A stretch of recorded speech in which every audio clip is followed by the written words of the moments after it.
que no bloco seguinte eu quero colocar a questão do julgamento do ex-presidente. Do presidente Temer. Que é isso? Que está... Também na semana passada foi outro assunto de muita polêmica também. Eu quero colocar... Ô, professor Rômulo, é possível a um ministro do Supremo, a um julgador, em qualquer das suas instâncias, proferir qualquer decisão sem juízo de valor moral, como o senhor mencionou ainda há pouco? De que forma ele poderia fazer isso? Porque a decisão é um juízo de valor. Quando eu digo juízo de valor, lato sensu, incorporando tudo que este conceito alberga. Eu vou tentar responder com uma provocação. Um juiz que tem um credo moral, religioso, numa religião que não permite a separação. Ou aborto. Ele deve impor na decisão judicial, se tiver uma espécie normativa dizendo que cabe aborto, nos casos previstos na lei, no inciso 1, 2, 3, ele deve julgar contra aquele dispositivo ou impor a sua moral religiosa? Carlos Roberto Menezes, obviamente que não. Assim. Obviamente que não. É disso que eu estou falando. Pois é, eu quero saber se é possível ele fazer isso, ele se libertar. Acredito que porque sim. O observador, a sociologia nos ensina isso, nos seus manuais. O observador tem que ficar distante do fato. Mas ele encontra dentro da moldura constitucional uma justificativa para a decisão dele, não dentro da moral. A adequação e necessidade dele. do fundamento de direito é uma coisa presente a todo magistrado. Se ele não souber fazer isso, ele não pode ser magistrado. Não é do ramo. Ele tem que deixar a toga. O magistrado não pode se levar pelas suas emoções então tem um ou pelas suas, que já há muito tempo ou pelas suas convicções pessoais. Ele tem que se levar pela lei, pela Constituição, principalmente uma Corte Constitucional. Como ficaria, então, o Supremo Tribunal Federal diante desse fato, professor Moreira? Rapaz, da forma como está sendo colocado, que nós precisamos... Muito das decisões que foram tomadas, e principalmente o comportamento, porque eu não sei se a gente pode separar essas duas coisas, né? O ministro, né, do exercício, né, eu tenho uma ideia e acho que a gente podia, Arnaldo, no seu programa, começar a levantar esse debate. O seu programa já foi protagonista de muitos temas que hoje fazem parte da vida pública do cearense e, como faz muito tempo, as pessoas não se lembram. Mas, assim, como é que se faz isso, professor? Mandato temporário a ministro do Supremo. Esse mandato vitalício, isso faz um mal à Constituição. Aliás, o governador Cid Gomes no programa de domingo passado defendeu isso. Segunda coisa, a indicação exclusiva do presidente da República para ministro do Supremo também é equivocada. Poderia fazer dentro, como é a indicação do sistema de controle, que é repartido pelo Poder Legislativo, pelo Poder Executivo, e pelo Ministério Público e os auditores. Poderia criar um sistema, já que são 11, 4 indicados pelo Congresso Nacional, 2 indicados pela Presidência da República, 2 indicados pela OAB, 2 indicados pelo Ministério Público, uma repartição e todos com mandato. Então, a política brasileira, a reforma do Estado brasileiro, ela precisa ser urgente. Nós precisamos sair desse prioritária. Estado. Então, não é a reforma política. A imprensa fala da reforma política, só aquela reforma da conquista do mandato. A reforma política é maior. É a reforma do Estado brasileiro. E começamos pelo mandato temporário de ministro do Supremo. Isso é importante. A segunda, a forma de indicação é plural, não exclusiva do presidente da República. Não exclusivo do presidente da República. Que está indicado mal, pai. Isso vai oxigena, porque os credos, as morais, e não ficam eternos no posicionamento dentro do Supremo. Quer dizer, nós temos que criar uma coisa que parece meio brasileira, mas é importante. Eu queria só fazer um adendo aqui, professor. Quando você me provocou aqui com a questão da moral, todos estamos indignados. Não tem dúvida que há uma indignação. Claro. A gente não está discutindo nesse patamar. O problema é saber um ministro, que aqui a gente tem visto vários exemplos do Supremo Tribunal Federal, de ministros que estão falando, o ministro Gilmar Mendes fala político-partidariamente, fala o que pensa em qualquer entrevista. Não é bom para aquela corte, ela gera uma reação, toda ação gera uma reação. Não quero que volte aquele tempo de vacas sagradas que você não sabia nem o nome do ministro e era um negócio etéreo. Não, tem que se atualizar aos dias de hoje, mas tem alguns limites, algum decoro que tem que ser cumprido para evitar esse tipo de discussão de bate-boca. Então, Foi nesse aspecto que eu falei da questão, não é a questão da indignação. Não, quando eu fiz a provocação, foi apenas já na dimensão humana, já não mais na dimensão jurídica, né, se era possível o homem, com todos os seus valores, os seus credos, né, na hora de decidir, não está, quer dizer, contaminado, ou pelo menos parte disso, de todos eles. Pressupõe que o ministro Supremo eu acho já isso humanamente treinado. Nós estamos falando no ministro Supremo, falamos agora do exemplo do ministro Gilmar, que eu não concordo um pouco, mas fazendo reticências, nós tivemos uma publicação do Ministério Público Federal, dos procuradores da Lava Jato, publicando no Facebook, pedindo apoio da sociedade. Sim. Perfeito. Não pode, não é papel do Ministério Público. Mas é em cima daquilo que você colocou com relação a essa questão de abrir o espaço para que haja uma maior transparência. No entanto, isso tem um efeito o contrário. Né, contrário. Está fazendo o mal. Para a gente resumir aqui, porque a produção já me avisa que esse bloco já está se encerrando, eu quero só saber o seguinte: prevaleceu a democracia? O Senado agiu corretamente? Ou, efetivamente, o que se fez foi atingir, de alguma forma, o princípio democrático a partir da perspectiva da harmonia e da independência dos poderes? Eu queria responder com uma provocação a você, Ana. Pois imaginemos o contrário. O Senado Federal, o Congresso Nacional, é que tem a competência para julgar ministro de Corte Superior por crime de responsabilidade. Admitamos que tivesse uma representação. Tem. E tem várias, né, de impeachment, né, não tem vários Tem impeachments vários. lá. A CCJ, a Comissão de Constituição e Justiça do Senado, se reúne e diz assim: não, vamos analisar, mas antes de analisar, vamos afastar o ministro até concluir o julgamento pelo Senado. Foi isso, mutatis mutandis, ou diversamente, que o Supremo fez.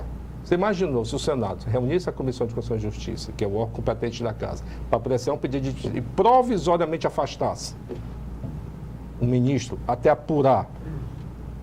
Imagina a confusão que daria no país. Então, assim, Sem foi previsão isso. legal.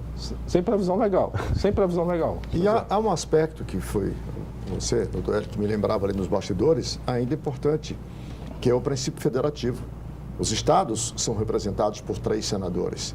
No momento em que um senador de Minas Gerais foi afastado das suas funções e ficou E que o suplente vivendo, não pode assumir. mesmo que temporariamente, que o suplente não pode assumir, eventualmente uma votação O de estado está mérito, desequilibrado. de interesse da nação ou do estado específico que ele representa estaria desequilibrado. Esse é um aspecto que precisa ser observado e que eu não vi nenhum articulista nacional, nenhum dos próprios ministros, nenhum dos próprios senadores abordar. Que isto sim é ferir, de certa forma, ainda que aligeradamente, a democracia brasileira. Professor Moreira, só para a gente finalizar. Na verdade, essa questão está sendo tratada de uma forma No estômago. Estômago. Você ia dizer no joelho. muito Não é radical o coração, por todas não, é o as partes. estômago. Né? Como essa indignação ela tomou conta da sociedade, o fato de não afastar o Aécio criou-se um clima de que você eram os pares, todos eles comprometidos com o que está aí, com os malfeitos, com tudo. Então, vamos protegê-lo, porque protegendo, nós estamos nos protegendo. Isso, de uma certa forma, é o que pensa uma parcela E o que significativa a mídia da brasileira sociedade. faz questão de passar. De mostrar desse jeito. Só para encerrar, doutor Rômulo, esse bloco. Todo poder emana do povo e em seu nome deve ser exercido ou por seus representantes eleitos diretamente. É o princípio constitucional. Não nessa ordem. Sim, não nessa ordem. Eles inverteram, mas inverteram por seus representantes ou diretamente, que era para ser o contrário. Nesse caso aqui, prevaleceu a vontade do detentor do poder originário, no caso, o eleitor, o cidadão? Formalmente, sim. Formalmente, não tenha dúvida que sim. Agora, lamentável a sequência de passos para chegar a essa circunstância. Não haveria não teria previsão legal constitucional de afastamento desde a primeira hora, nem até agora, e acabou esse procedimento, o Supremo determinando um afastamento que não há previsão constitucional e depois abdicando da sua decisão de falar por último ou de errar por último e passando para o Senado Federal, que de forma corporativista ou não, decidiu dessa maneira. Eu acho pior que foi o Supremo passar 13 horas discutindo para chegar ao óbvio. E com essas colocações, eu encerro esse bloco, chegou, né? esse segundo bloco. E no bloco seguinte, para você assinante, nós vamos colocar na pauta a questão do julgamento do segundo processo contra o presidente Michel Temer, juntamente com 2 dos seus ministros, Moreira Franco e Eliseu Padilha. Um instante só e a gente volta.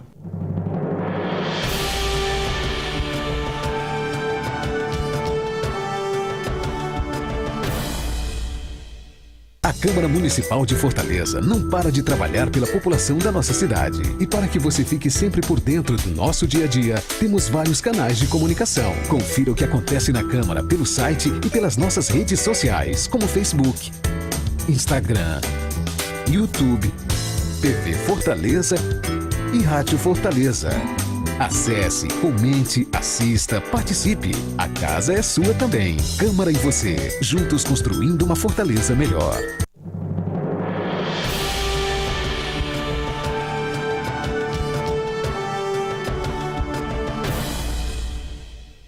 Estamos de volta com o terceiro e último bloco do programa Observatório pela TV Fortaleza, canal 6 da NET. Para você assinante que ligou agora, nós temos hoje as participações dos nossos debatedores, os professores Francisco Moreira, Rômulo Leitão e Hélio Parente. Estamos discutindo, obviamente, a decisão tomada pelo Senado na semana que passou. Aliás, uma semana muito movimentada de assuntos muito polêmicos, porque também na semana que passou, houve o julgamento pela Comissão de Constituição e Justiça, e que deverá ser votado no plenário na próxima semana, sobre o segundo processo contra o presidente Michel Temer e 2 dos seus ministros, Franco Montoro não. O ex-governador Moreira já Franco. Foi julgado por Deus. E o Eliseu Padilha. Mas só para fechar ainda a questão da decisão do Senado, os senhores acham que com isso está pacificado? Porque havia um precedente, me lembrava o doutor Hélio Parente, muito forte. Se prevalecesse a vontade da primeira turma do Supremo, correr-se-ia o risco de juízes em primeira instância, primeiro grau, daqui a pouco, por uma razão qualquer, resolver afastar um vereador, um deputado estadual, porque gera precedentes. Aliás, já tem um se achando, né, o próprio Supremo, né? Tem juiz de primeira instância hoje tomando decisões que não se espera que um juiz de primeira instância tome. Foi uma decisão reparadora nesse sentido, doutor Rômulo? Qual decisão? Essa decisão do Senado, O Senado, né? ao cassar a decisão, ao reformar a decisão da primeira turma, ela é reparadora nesse sentido que não abre precedente? É uma decisão política, eminentemente política. Não do é sentido jurídica? Político, não. É uma decisão política. Que, como eu falei no último bloco, é o corolário de uma sequência de erros que acaba voltando para o Senado. Agora, acredito que não foi uma decisão jurídica. E a circunstância dessa votação, você viu gente de cadeira de roda votando, gente que saindo do aeroporto, senadores votando de cadeira de roda, voltando. Tem uma conta que eu vi na imprensa ser feita em relação ao Mato Grosso do Sul, que os 3 votos estavam certos contra os interesses do senador Aécio Neves e votaram a favor. Tem várias... Vou pedir desculpa ao Hélio Parente. professor. Não, porque assim, o senador sair do hospital e votar, está bem para votar? Está na sua sanidade para votar? Mas fica aquela imagem. Não, saiu do hospital e foi votar, pô. Não, teve um contra e outro a favor. Não, pois é. Então, Ronaldo Caiado contra. Isso para mim não me impressiona.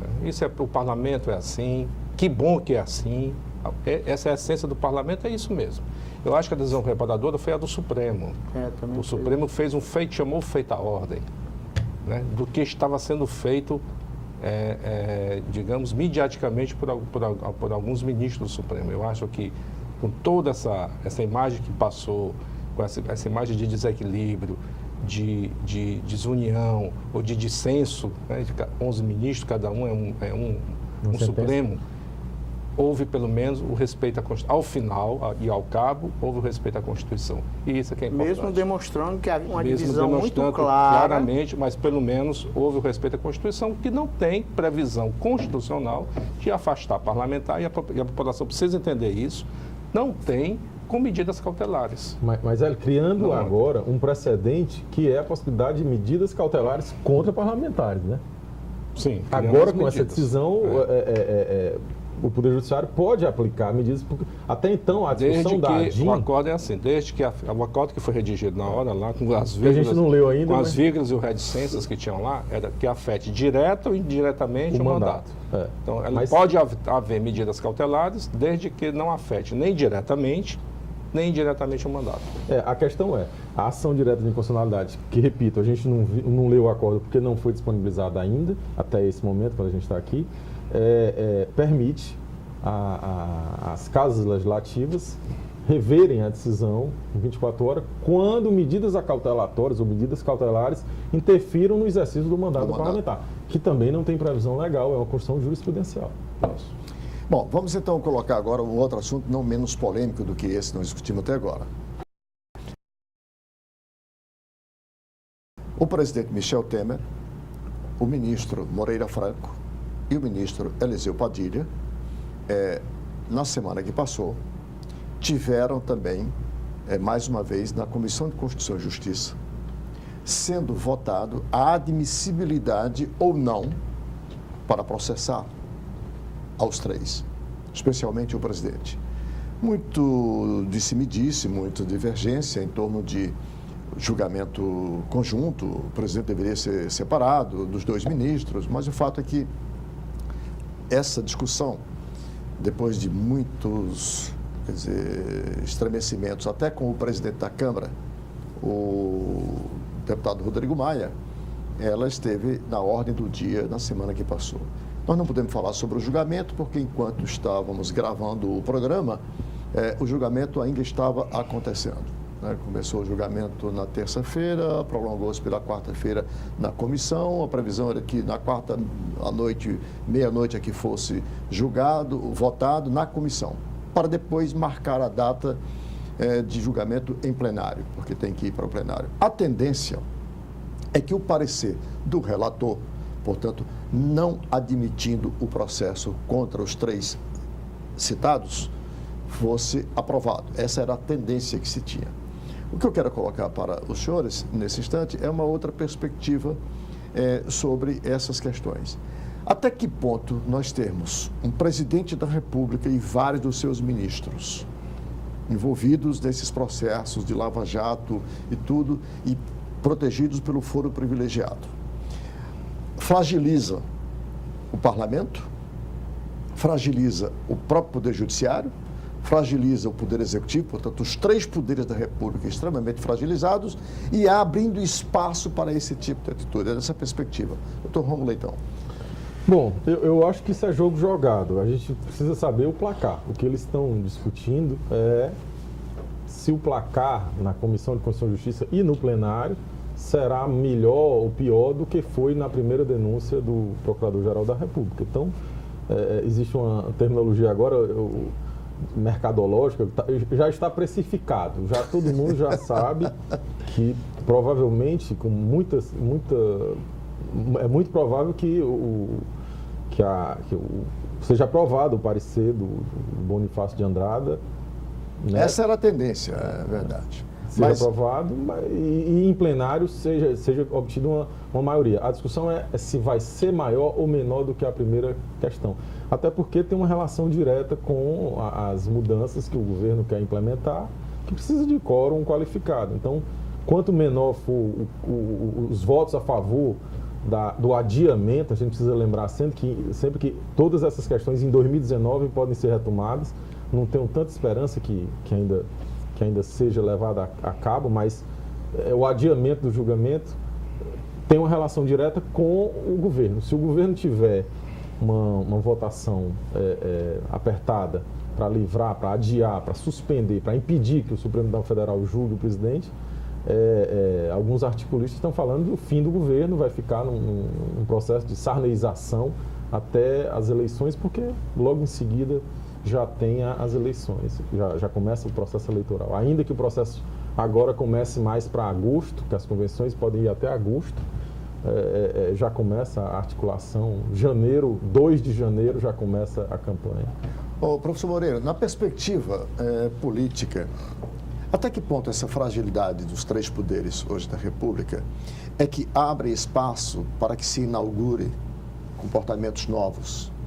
Vamos chamar de Até que ponto essas múltiplas patologias de que padece hoje a política de um modo geral é que está abrindo espaço para que se possa inaugurar, quer dizer, novas jurisprudências, ações voluntaristas de ministros, ações voluntaristas de senadores e deputados federais, cada um interpretando ao seu bel prazer, esquecendo efetivamente o que interessa, que é a República Brasileira, a República Federativa, leia-se, sob o manto da Constituição. Qual é a tua percepção? Olha, até que é uma característica da política, essa questão, o que chama a atenção, né, com relação ao governo Temer, a discussão toda em torno, né, se ele vai ser julgado, se vai ser aceita para o julgamento dele, é essa questão, como se é feita essas negociações, né?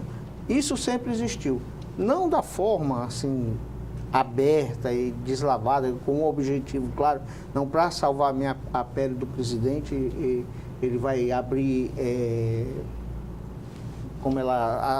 as emendas parlamentares serão liberadas, né, serão liberadas. As nomeações serão publicadas no Diário Oficial. Isso sempre existiu na política, mas não dessa forma. Agora tem mais transparência. Agora é transparente, é agora claro, aberto. Né? Então, é a forma como esse governo se constitui. Né? Eu acho que é assim, você chegou do ponto de vista político no fundo do poço. Né? Todas a maneira como ele trata o Estado, a maneira como ele trata a República, né? E os políticos de uma maneira geral. E as concessões também políticas, né? As concessões políticas em temas que pensava... Vota quem ele quer no dia, tira, fulano volta para a Câmara para poder votar, sai, né? Isso sempre existiu, mas dessa maneira assim, né, escancarada. Eu me refiro a alguns retrocessos da agenda política, trabalho escravo, a questão isso aí é aquela questão lá da reserva lá no norte, Nióbio, né? que voltou atrás. Então, é um custo muito alto esse processo. Sim. Então, eu acho que a gente vai estar pagando um preço.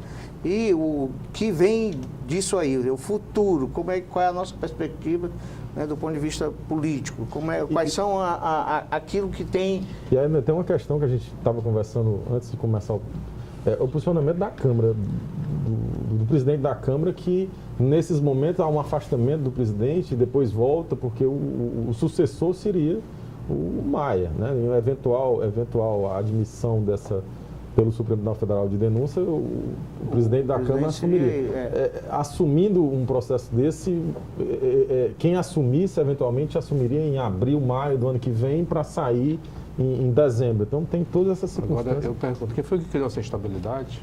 Porque a Constituição é clara, o presidente só pode ser processado por atos cometidos no mandato. Anterior ao mandato, ele não pode ser processado. Todos esses atos e fatos atribuídos ao presidente Michel Temer, e eu não tenho procuração do presidente Michel Temer, eu tenho obediência à Constituição. Eu não sei se todos. Foram anteriores ao mandato de presidente. Quem criou a estabilidade? Então, a denúncia para o efeito dele ser o presidente da República, ela é vazia, ela é inepta. O Ministério Público Federal é que, inadvertidamente, no calar das luzes, o procurador-chefe da República entra com a ação em cima disso. Por que não entrou anteriormente?